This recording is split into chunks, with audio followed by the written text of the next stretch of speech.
సంబంధించిన రాజముద్ర వేయడం జరిగింది. ఈయన వచ్చేసరికి ఆయన ఫోటో వేసుకున్నాడు.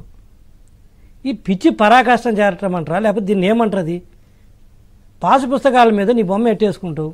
ఇది భయం అంటే, ఎక్కడ మర్చిపోతారో నేను జనాలని. సో ఈరోజు మీరు ఉరకండి అంటే నేను ఇంట్లో కూర్చుంటారా? వాళ్ళు ఉరితో నువ్వేం చేస్తావు? నువ్వు కదా ఉరకాల్సింది ముందు బయటికి. నువ్వు ఉరకుండా ఇంట్లో కూర్చొని మీరు వెళ్ళండి. అదేదో సినిమాలో డైలాగ్ ఉంటుంది, నీకెందుకు నువ్వు వెళ్ళు, నీ వెనక నేను ఉంటానంటాడు. వాడు వెళ్తాడు, వెనకనే ఉంటాడు కానీ ముందుకు పోడు. వాడిని కొడుతుంటే నీ వెనక ఉంటానన్న కానీ నీకు వచ్చి కాపాడుతాను కదా అని చెప్పినట్టుగా అలా ఉంది నేను చేసే పరిస్థితి. So election is over sir. ఎప్పుడు పెట్టినా కూడా దుమ్ము ఓడిపోతారు, మామూలుగా కూడా కాదు, దుమ్ము ఓడిపోతారు. ఈరోజు మా చంద్రబాబు నాయుడు సార్ మా సార్ చెప్పాడు, ఓడిపోయిన తర్వాత జగన్మోహన్ రెడ్డి గారు ఎక్కడ ఉంటాడు అనేది. అది ఇప్పుడు దాని మీద బెట్టింగ్లు పెట్టుకోమనండి ఎవరైనా. ఆయన బెంగళూరులో ఉంటాడా? ఉండలేడు, ఎందుకంటే ఆడ కాంగ్రెస్ గవర్నమెంట్. తెలంగాణ కదండి, ఆయన లోకల్ కాబట్టి అక్కడే ఉంటాడు. ఎక్కడ లోకల్? ఏపీ. ఆయన అంటున్నాడు కదా నిన్న అందరు నాన్ లోకల్స్ అని. ఎక్కడ లోకల్ అండి? ఎక్కడ లోకల్ ఆయన? నాకేం తెలుసు ఎక్కడ లోకల్ ఆయన. ఆయన నిన్నేమన్నాడు పలాస ఉద్దారం సభలో, చంద్రబాబు నాయుడు పవన్ కళ్యాణ్ వీళ్ళంతా నాన్ లోకల్స్, ఈ మీడియా కూడా నాన్ లోకల్ మీడియా అన్నాడు. ఆయన మీడియా ఇక్కడ ఉందని మర్చిపోయాడు. అదే రిజిస్టర్డ్ ఆఫీస్ సహా అది మాట్లాడు. ఆయన భారతీయ సిమెంట్ ఎక్కడ ఉంది? రిజిస్టర్డ్ ఆఫీస్ సహా.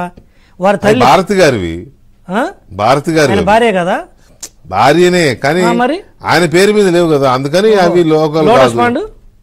లోటస్ శ్రీమతి విజయలక్ష్మి గారు నాన్ లోకల్.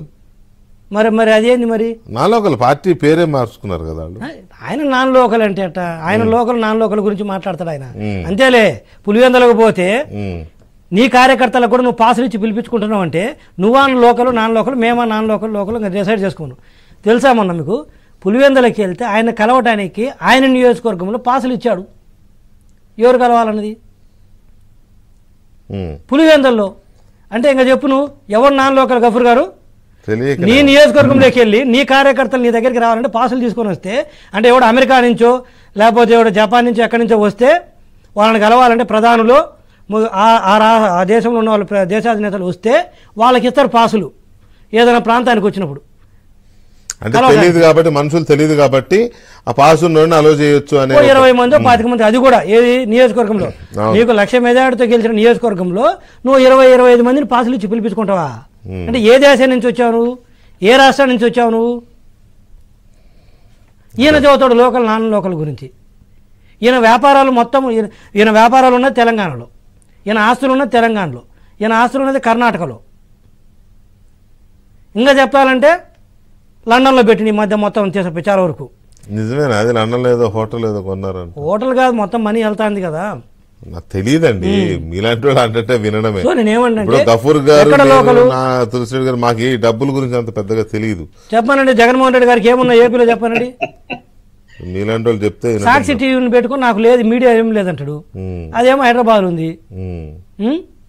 ఎవడు అంటే ఇప్పుడు ఒక్కటన్నా ముఖ్యమంత్రి గారు ఆ స్థానంలో ఉన్నప్పుడు అరే జనాలు చూస్తున్నారు కానీ ఒకటన్నా నిజం చెప్పాలి.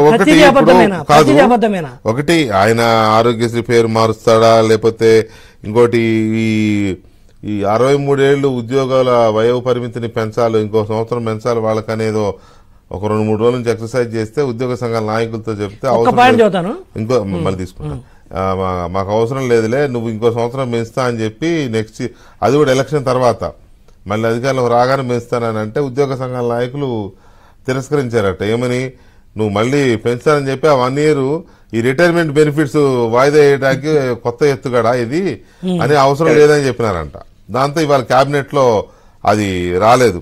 తర్వాత చీఫ్ సెక్రటరీ గారును అడ్వకేట్ జనరల్ గారు ఇద్దరు చెప్పేసినారంట, మళ్ళీ రుచికొండ పేరు ఎత్తకండి సార్, ఇప్పట్లో తర్వాత చూసుకోవచ్చు కానీ ఎలక్షన్ అయ్యేదాకా రుచికొండ పేరు ఎత్తకండి, ఒక అడుగు కూడా మీరు ఆ విషయంలో ముందుకు వేయలేరని చెప్పి వాళ్ళు సూచించినారనేది ఒకటి తెలుస్తోంది. వీటితో పాటు తులసిరెడ్డి గారు చెప్పిన పాయింట్స్ లో పరిపాలన కొద్దిగా అటు ఇటు అయినా, లేకపోతే అభివృద్ధి కొద్దిగా అటు ఇటు అయినా, లేకపోతే కొన్ని రంగాలకి ప్రాధాన్యం ఇచ్చి కొన్ని రంగాల్ని నెగ్లెక్ట్ చేసిన, అంటే ఒక్కొక్క పార్టీకి లేదా ఒక్కొక్క నాయకుడికి ప్రయారిటీస్ వేరుగా ఉంటాయి కాబట్టి అవి అటువంటివి ఉన్న జనం కొంత మేరకు సర్దుకోగలరేమో. కానీ అసమర్థత,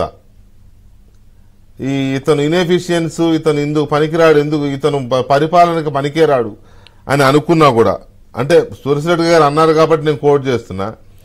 తర్వాత ఫెయిల్యూర్, ఇతను వైఫల్యం చెందాడు పరిపాలన చేయడంలో అనే పాయింట్ని ప్రజలు పరిగణలోకి తీసుకున్నా.